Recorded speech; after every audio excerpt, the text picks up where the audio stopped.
প্রথমেই যে খবরের দিকে নজর রাখবো, সংসদের 5 দিনের বিশেষ অধিবেশনের আগে বুধবার প্রধানমন্ত্রী নরেন্দ্র মোদীকে চিঠি দিলেন কংগ্রেস নেত্রী সোনিয়া গান্ধী। কি বললেন? সম্প্রতি সরকারের পক্ষ থেকে জানানো হয়েছে 18 থেকে 22 সেপ্টেম্বর বিশেষ অধিবেশন বসবে সংসদের। তার আগে এই চিঠি দিয়ে সোনিয়া গান্ধী জানালেন সরকারের পক্ষ থেকে বিরোধীদের এই বিশেষ অধিবেশনের কোনো এজেন্ডা জানানো হয়নি। চিঠিতে সোনিয়া জানিয়েছেন কংগ্রেস এই বিশেষ অধিবেশনে অংশ নিতে চায়, কারণ এই অধিবেশন জনগণের উদ্বেগের বিষয়গুলি উত্থাপন করার বড় সুযোগ। এরপরে তিনি 9টি বিষয় আলোচনার জন্য তালিকাভুক্ত করেছেন। এই বিষয়গুলি হলো: 1, মূল্যবৃদ্ধি; 2, এমএসপি সহ কৃষকদের দাবি; আদানি ইস্যুতে যৌথ তদন্ত কমিটি; মণিপুর হিংসা, হরিয়ানার হিংসা; চীন সীমান্তের উত্তেজনা; জাতিভিত্তিক জনগণনা, কেন্দ্র রাজ্য সম্পর্ক এবং কয়েকটি রাজ্যের সাম্প্রতিক বন্যা। চিঠিতে সোনিয়া বলেছেন, আশা করি গঠনমূলক সহযোগিতার চেতনা থেকে এই বিষয়গুলি নিয়ে আসন্ন বিশেষ অধিবেশনে আলোচনা হবে। এই বিষয়ের মধ্যে আরও যে বিষয়গুলো আপনাদেরকে বলতে চাইবো, জানাতে চাইবো, মূলত মণিপুর ইস্যু নিয়ে কিন্তু ইতিমধ্যে আপনারা সবাই জানেন যে একেবারে রাজ্য রাজনীতি তুঙ্গে, কিন্তু এরই মাঝে নানান রকম বিষয় কিন্তু একের পর এক ঘটে চলেছে। এর মাঝে আমরা দেখেছি যে ইন্ডিয়ার জোট তৈরি হয়েছে। এই ইন্ডিয়ার জোট নিয়ে ইতিমধ্যে ইন্ডিয়া ভারত এই দুপক্ষের লড়াই চলছে। কি অদ্ভুত, শুনতে অদ্ভুত লাগলো, কথাটা খুব সত্যি যে ইন্ডিয়া এবং ভারত, যা কিনা ছোটবেলা থেকে আমরা পড়ে আসলাম, ইন্ডিয়া মানেই ভারত, আর এই ইন্ডিয়া এবং ভারতের মধ্যে এখন এক বিশাল জনমানব অদ্ভুত এক ঘটনার সাক্ষী হচ্ছে, যেখান থেকে দেখা যাচ্ছে যে ইন্ডিয়া মানে ভারত হলেও ইন্ডিয়া আর ভারতের মধ্যেই এক বনাম বনাম সম্পর্ক। চীন মণিপুর ইস্যু নিয়েও সোনিয়া গান্ধী ইতিমধ্যে তৎপর। বিশেষ অধিবেশনের আগে মোদীকে চিঠি সোনিয়ার। মণিপুর হিংসা সহ 9টি বিষয় নিয়ে আরও আলোচনা। সংসদে বিশেষ অধিবেশনের আগে প্রধানমন্ত্রীকে চিঠি দিলেন সোনিয়া গান্ধী।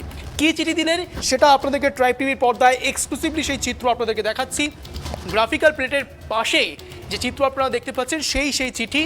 চীন মণিপুর নিয়ে আলোচনা হোক, এটা সোনিয়া গান্ধী বলতে চেয়েছেন। বিশেষ অধিবেশনের আগে মোদীকে চিঠি সোনিয়া গান্ধীর।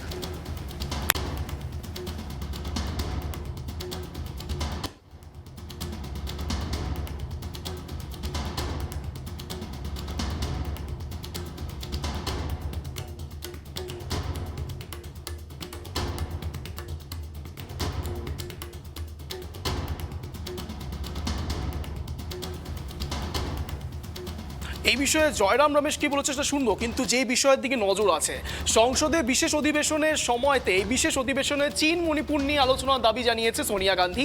যে চিঠি আপনাদেরকে দেখাচ্ছি সরাসরি ট্রাইব টিভির পর্দায়, সোনিয়া গান্ধীর মোদীকে চিঠি, অর্থাৎ প্রধানমন্ত্রীকে চিঠি। কি বিষয় নিয়ে আলোচনা করতে চাইছে? মূলত 9টি বিষয় নিয়ে আলোচনা করতে চাইছে। সেই 9টি বিষয়ে যা ইতিমধ্যে এখন ভারতবর্ষে এক অদ্ভুত সৃষ্টি করছে, যা নিয়ে মানুষের মধ্যে কিন্তু অনেক রকম কোয়ারিজ রয়েছে, প্রশ্ন রয়েছে। রাজনৈতিক মহলেও হাজারো রকম প্রশ্ন, রাজনৈতিক মহলে অনেক রকম গুঞ্জন শোনা গিয়েছে। তার সাথে সাথে এই প্রশ্নগুলো হয়তো মানুষের প্রশ্ন তুলে ধরতে চাইছে সোনিয়া গান্ধী, যা এক বিরোধী দল হিসাবে শাসক দলের বিরুদ্ধে কথা বলার একটা আর্জি প্রকাশ করে, যেখানে তিনি বলছেন মূল্যবৃদ্ধি, এমএসপি সহ কৃষকদের দাবি, আদানি ইস্যুতে যৌথ তদন্ত কমিটি। এই আদানি ইস্যু নিয়ে কিন্তু মূলত অনেক দিন ধরে আমরা দেখছি এই চর্চা চলছে।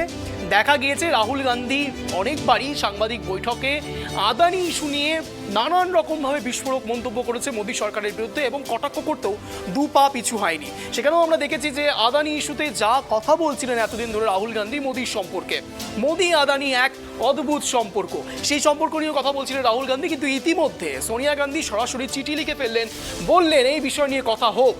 কি কথা সেটা? এমএসপি সহ কৃষকদের দাবি, আদানি ইস্যুতে যৌথ তদন্ত কমিটি, মণিপুর হিংসা, যা এখনো পর্যন্ত কোনো সঠিক রাস্তা পায়নি, সঠিক মোড় পায়নি। মণিপুর হিংসা কোথায় দাঁড়ালো, কি হলো, এখনো পর্যন্ত অনেকের কাছেই অধরা। হরিয়ানার হিংসা, যেটা আমরা জানি অনেকদিন আগে থেকেই, মণিপুর হিংসা কিছুদিন পর থেকে হরিয়ানার মধ্যেও এক অদ্ভুত হিংসার আকার ধারণ করেছিল।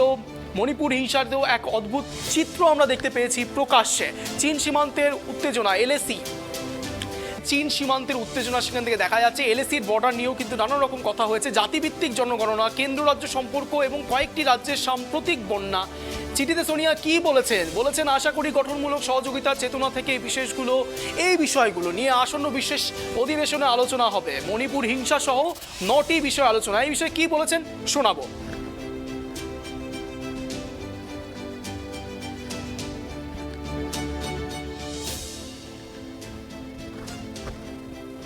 से खबर आती है कि 5 दिन का विशेष सत्र बुलाया गया। कोई बातचीत नहीं, किसी को जानकारी ही नहीं थी। हालांकि जब विशेष सत्र होता है, पिछले भी हुए हैं विशेष सत्र, बातचीत होती है और एक आम सहमति बनती है। इस बारी मनमाने अपने ही बल में एक तरफा निर्णय लिया गया कि 5 दिन का सत्र होगा 18 तारीख से। दूसरी बात, जब कभी विशेष सत्र होता है, कार्यसूची पहले तय की जाती है और कार्यसूची जो एजेंडा है, जो कार्यसूची है, वो सभी पार्टियों से बातचीत करके एक बार, जैसा कि मैंने कहा, सर्वसम्मति तो असंभव है, पर एक आम सहमति बनाने की प्रयास होती है सरकार की ओर से। पर यह पहली बार हो रहा है कि विशेष सत्र बुलाया गया है और एजेंडा, कार्यसूची की जानकारी हमारे पास नहीं है। पहली बात जो सोनिया जी ने कहा है उस खत में कि ये बैठक बुलाई गई है बिना बातचीत करके, कोई मशवरा नहीं हुआ।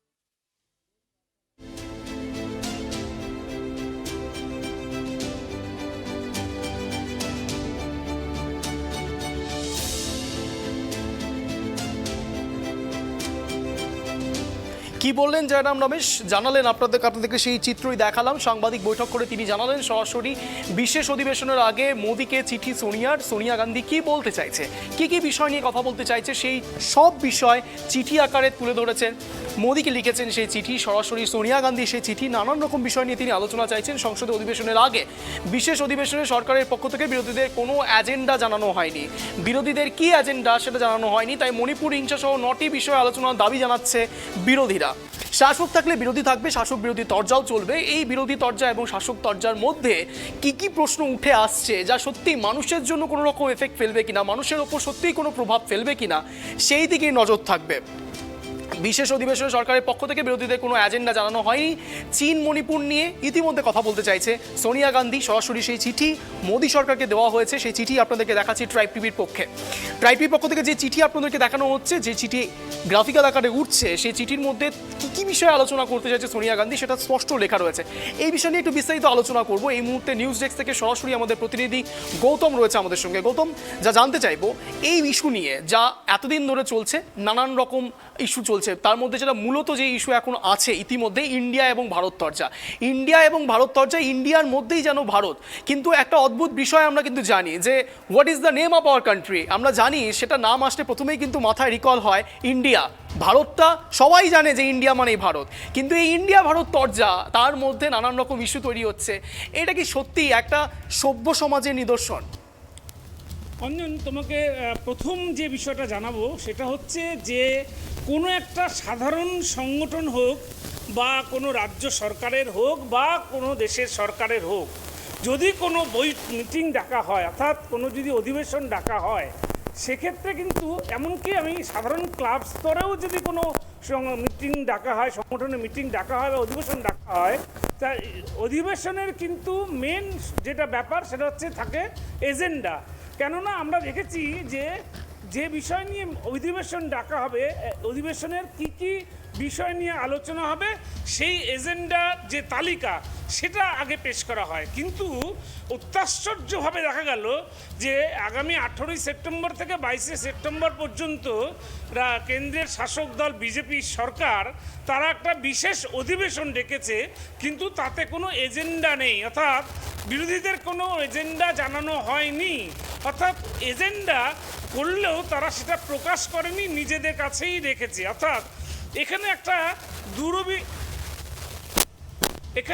একটা দুরভিসন্ধি কিন্তু দেখা যাচ্ছে। সেই দুরভিসন্ধিটা কি তোমাকে আমি অঞ্জন বলতে চাই, সেটা হচ্ছে এই মুহূর্তে দেশের সার্বিক যে পরিস্থিতি, অস্থিরতা, সেই অস্থিরতা দেখো মণিপুর থেকে শুরু করে হরিয়ানা, যে অস্থিরতা, হিংস্রতার ঘটনা ঘটে চলেছে একের পর এক, এবং তার পাশাপাশি যেভাবে টেকনিক্যাল ইস্যুর জন্য এই বিষয়ে কথাটাকে আমরা কন্টিনিউ করতে পারছি না, আবার আসবো আমরা গৌতমের কাছে। কিন্তু যে বিষয়ে আলোচনা চলছিল এই বিষয়ে আলোচনা থাকবে, আলোচনার প্রেক্ষাপটেই থাকা উচিত। তার কারণ এই যে বিষয় বিশেষ অধিবেশনের আগে সরকারের পক্ষ থেকে বিরোধীদের কোনো এজেন্ডাই জানানো হয়নি।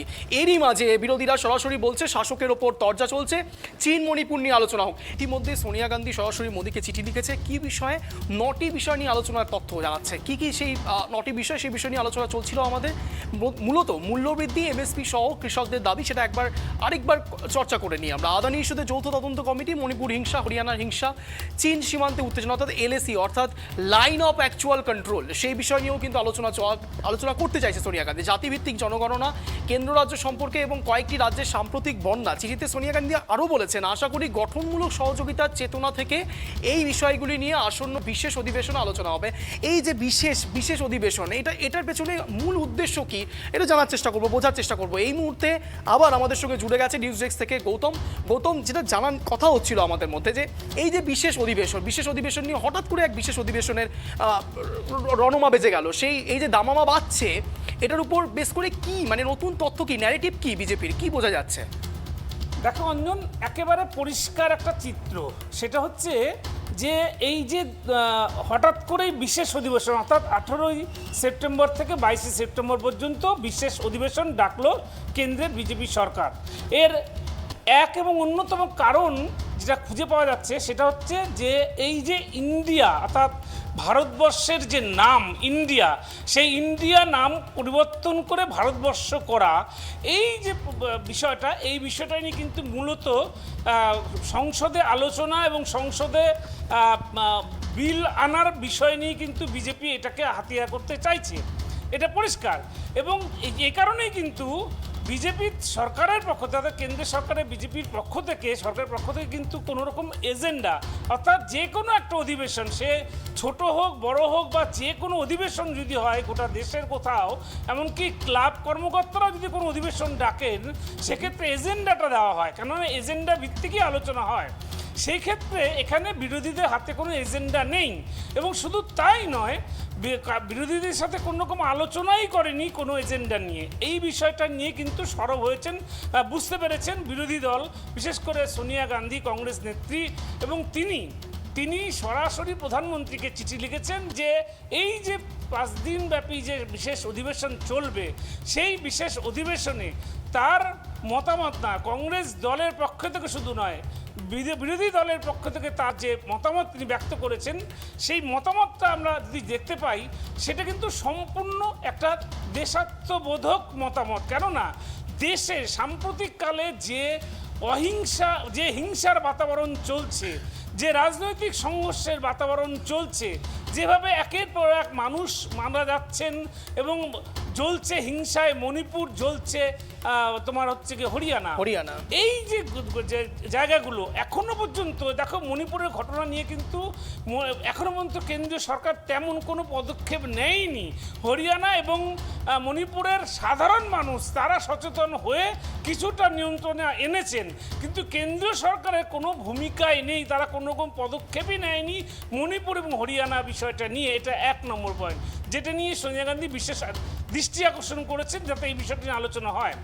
দ্বিতীয় যে বিষয়টা দেখো, এই মুহূর্তে ভারত চীন সীমান্ত, ভারত চীন যে সম্পর্ক রয়েছে, সেটা কিন্তু যথেষ্ট উদ্বেগজনক। এবং এই ভারত চীন সম্পর্কের বিষয় নিয়ে কি কি পদক্ষেপ নেওয়া উচিত, ভারতবর্ষের দেশের আমাদের কি কি পদক্ষেপ নেওয়া উচিত, এই বিষয়টা নিয়ে কিন্তু অধিবেশনে আলোচনা করার জন্য প্রস্তাব দিয়েছেন প্রধানমন্ত্রী নরেন্দ্র মোদীর কাছে সোনিয়া গান্ধী। আরও অনেক আছে যে বিষয়গুলো খুবই গুরুত্বপূর্ণ।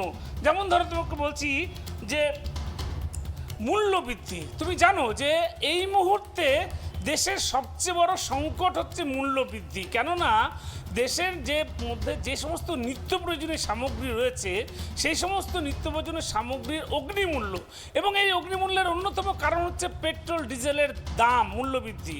পেট্রোল ডিজেলের মূল্যবৃদ্ধির কারণেই জিনিসপত্রের দাম বেড়েছে, সেটা নিয়ে কিন্তু কোনো রকম পদক্ষেপ নেয়নি এই কেন্দ্রের সরকার। এবং এই মূল্যবৃদ্ধি ক্রমশ সার, কৃষকদের জমিতে দেওয়ার সার থেকে শুরু করে বাজারে আলু পেঁয়াজ থেকে শুরু করে সাধারণ মানুষের যে নিত্য প্রয়োজনীয় জিনিস, যেগুলো যেগুলো যেভাবে প্রতিদিন দাম বাড়ছে, নাভিশ্বাস উঠছে গরিব মধ্যবিত্ত মানুষদের, তাদের ব্যাপারে কিন্তু কেন্দ্র সরকার কোনো রকম ভূমিকা নেয়নি। এবং এই বিষয়টা নিয়েও কিন্তু অধিবেশনে আলোচনার জন্য পরামর্শ না আবেদন করেছেন সোনিয়া গান্ধী। এর পাশাপাশি তোমাকে বলবো যে এটা সবচেয়ে বড় একটা ইস্যু, যেটা হচ্ছে এই 10 বছরে অর্থাৎ 2014 সাল থেকে 2023 সাল, এই যে 10টা বছর কেন্দ্রের বিজেপি সরকার কেন্দ্রে শাসন চালাচ্ছে, গোটা দেশে শাসন চালাচ্ছে, সেই ক্ষেত্রে কিন্তু দেখা গেছে দুর্নীতির ব্যাপক চিত্র ধরা পড়েছে। তুমি জানবে যে আদানি মোদির যে একটা জোট, যে জোটটা নিয়ে বারবার করে কিন্তু রাহুল গান্ধী কটাক্ষ নয়, রাহুল গান্ধী কিন্তু একেবারে সরাসরি বলেছেন যে আদানির সাথে কি সম্পর্ক মোদির, বা আদানির সাথে কি সম্পর্ক কেন্দ্রের, যে আদানিকে এইভাবে ছাড় দেওয়া হচ্ছে। যেখানে গৌতম, যেখানে একটা কথা বলতেই হচ্ছে যে হিন্ডেনবার্গ তত্ত্ব বারবার কিন্তু উঠে আসছে আদানির ইস্যুর উপর। এই হিন্ডেনবার্গ তত্ত্ব নিয়েও কিন্তু এখনো পর্যন্ত মোদী সরকার একেবারে সাইলেন্ট তো রয়েছে, সেটা নিয়ে মোদী সরকার এজন্যই সাইলেন্ট, এজন্যই তারা নীরব। কেননা তুমি কি খুব ভালো করে জানো যে আজকে আদানি যত হাজার হাজার কোটি টাকার যে যেটা করেছে, কাজটা করেছে, দুর্নীতিটা করেছে, তার সাথে কিন্তু কেন্দ্রীয় মন্ত্রিসভার অর্থাৎ বিজেপির অনেক নেতাই জড়িত বলে এমনটাই দাবি কিন্তু সরাসরি করেছেন রাহুল গান্ধী। ফলে আদানি নিয়ে কিন্তু একেবারে নীরব কেন্দ্রীয় সরকার তথা দেশের প্রধানমন্ত্রী নরেন্দ্র মোদী। এই বিষয়গুলো মানুষের, ভারতবর্ষের যে মানুষ রয়েছেন, এই যে 140 কোটি ভারতবাসী, তাদের যে সমস্যা, তাদের যে প্রয়োজন, সেটা নিয়ে আলোচনার জন্য 9 দফা দাবি, 9টি বিষয় নিয়ে আলোচনার জন্য। এবং এটাও তিনি বলেছেন সোনিয়া গান্ধী যে একেবারে সহমর্মিতার সাথে, চেতনার সাথে, একেবারে আবেগের সাথে, দেশকে ভালোবাসা নিয়ে, দেশের প্রতি দেশাত্মবোধ নিয়ে কিন্তু এই আলোচনাটা হওয়া উচিত, যেটা সোনিয়া গান্ধী তিনি বারবার করে আবেদন করেছেন মোদিকে। এখন দেখার বিষয় যে কোনো রকম এজেন্ডা, কোনো রকম যাতে আলোচ্য সূচি না দিয়ে অধিবেশন শুরু করা, 5 দিনের অধিবেশনটা, সেটা কি একেবারেই মানে শুধুমাত্র যে দেশের এই সংকটময় পরিস্থিতিকে উত্তরণের জন্য না, এটা একেবারে একটা কেন্দ্রীয় সরকারের দুরভিসন্ধি। সেই দুরভিসন্ধি হচ্ছে এটাই যে ইন্ডিয়া জোট যে হয়েছে, যে অ্যালায়েন্স হয়েছে বিরোধীদের, যে অ্যালায়েন্সের নাম হয়েছে ইন্ডিয়া, সেই নামের ভীতি থেকেই বিজেপি সরকার এবার সেই নামটাকেই অ্যাবলিশ করে দিতে যাচ্ছে, সেই নামটাকেই মুছে ফেলে দিতে যাচ্ছে, এবং সেটাকে নিয়ে আলোচনার জন্য, সেই বিল পাস করার জন্য, সেই বিল সংসদে আনার জন্যই কিন্তু এই যে 5 দিনের বিশেষ অধিবেশন ডাকা হয়েছে। কেননা এর আগে কখনোই হয়নি কংগ্রেস আমলে যে, বা অন্য কোনো সরকারের আমলে যে অধিবেশন ডাকা হয়েছে অথচ এজেন্ডা বিরোধীদের হাতে নেই। এজেন্ডা বেশ কয়েকদিন বিরোধীদের হাতে আসে, তারপরে তার অধিবেশনের সময়সূচি, অধিবেশনের দিনকাল ঘোষণা হয়। কিন্তু এখানে মোদী সরকার দিনকাল ঘোষণা করে দিল 18 সেপ্টেম্বর থেকে 22 সেপ্টেম্বর অধিবেশন হবে, কিন্তু কী নিয়ে আলোচনা করবে বিরোধীরা, কী নিয়ে আলোচনা হবে সরকার, সেটা জানতে পারলো না বিরোধীরা, না জানতে পারলো না দেশের মানুষ। অঞ্জন, একদমই তাই গৌতম, এই বিষয় নিয়ে তো ধোঁয়াশা একটা তৈরি হচ্ছে বলাই বাহুল্য, কিন্তু এই ধোঁয়াশার পরবর্তীকালে কোন দিকে মোড় নেয় সেই দিকে নজর থাকবে আমাদের। ধন্যবাদ তোমাকে গৌতম, এই বিষয় নিয়ে আলোচনা আমাদের চলবে। মূলত যে বিষয় নিয়ে এতক্ষণ ধরে আমাদের আলোচনা চলছিল সেটাকে একটু ছোট্ট এক লাইনে বলার চেষ্টা করি, এক লাইনে বোঝার চেষ্টা করি। বিষয়টা কি?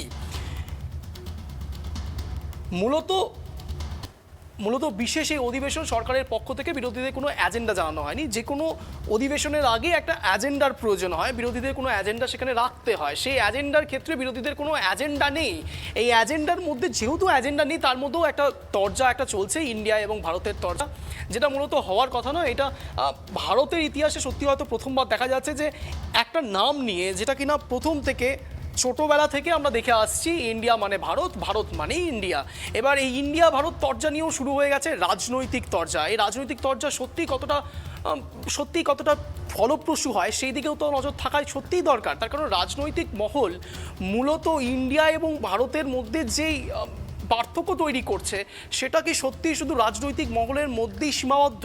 তা কিন্তু নয়, এখন কিন্তু এটা মানুষেরও মধ্যেও চলে আসছে। তার কারণ আমরা সবাই হয়তো কোনো না কোনোভাবে ইন্ডিয়াতেই বসবাস করি, ভারতে বসবাস করি, ইন্ডিয়া এবং ভারত কখনো রাজনৈতিক মহলের একটা এজেন্ডা হতে পারে না যেখান থেকে ইন্ডিয়া নামের বদল করে ভারত রাখা যেতে পারে, এবং সেই ভারত যেখানে 36 কোটি এতগুলো মানুষ বসবাস করছে, যেই মানুষগুলোর অবস্থান এবং বাসস্থান শুধুমাত্র এই ইন্ডিয়া, এই ভারতবর্ষ, সেই ভারতবর্ষ আর সেই ইন্ডিয়ার মধ্যেই নানান রকম তরজা তো চলবে। রাজনীতি থাকলে রাজনৈতিক তরজাও চলবে, শাসক থাকলে বিরোধীও থাকবে।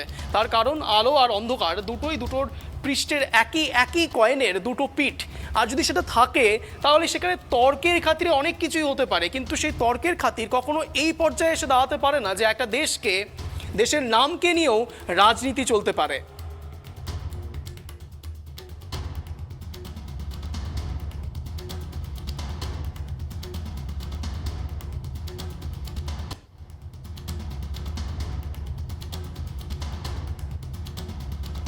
আমরা যদি কনস্টিটিউশনের দিকে দেখি, একটু সংবিধানের দিকে যদি নজর রাখি, সংবিধানের দিকেও কিন্তু মানুষ এটাই পড়ে এসছে এতদিন ধরে যে ইন্ডিয়া মানেই ভারত, ভারত মানেই ইন্ডিয়া, ইন্ডিয়া মানেই তো ভারত। কি অদ্ভুত এক দৃশ্য দেখা যাচ্ছে 2023-এ দাঁড়িয়ে, যেখানে ইন্ডিয়া এবং ভারতের মধ্যে তরজা চলছে, যেটা হতে পারে এতদিন ধরে কোনো রাজনৈতিক মহলের তরজা। সে বিজেপি হতে পারে, সে যে কোনো রং হতে পারে, লাল, নীল, হলুদ, সাদা, যে কোনো রং হতে পারে, কিন্তু রঙের মাঝে ইন্ডিয়ার এই 3 তিরঙ্গা, অর্থাৎ গেরুয়া, সাদা এবং সবুজের এই কম্বিনেশন, ইন্ডিয়া মানেই ভারত, এই বিষয়টা কোনো একটা জায়গায় বিশাল বড় এক প্রশ্ন তৈরি করছে, প্রশ্ন চিহ্নের মধ্যে ফেলছে।